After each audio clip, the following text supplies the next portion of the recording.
भदोही हमर जिला।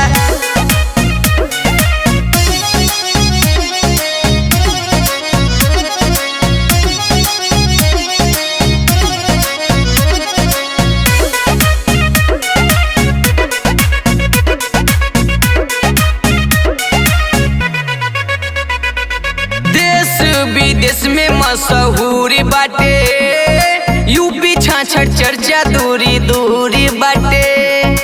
यूपी छाछड़ चर्चा दूरी दूरी बाटे। देश विदेश में मशहूर बाटे, यूपी छाछड़ चर्चा दूरी दूरी बाटे। देखते हमारा दुश्मन के भी पैंट हो जाला गीला। किंग भदोही हमर जिला, किंग भदोही हमर जिला।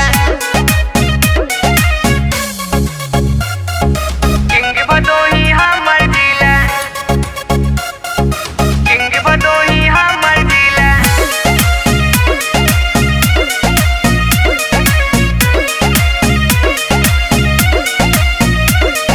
रिंकू सिंह राजपूत विख्यात बाटे, प्रेमानंदी महाराज के साथ बाटे।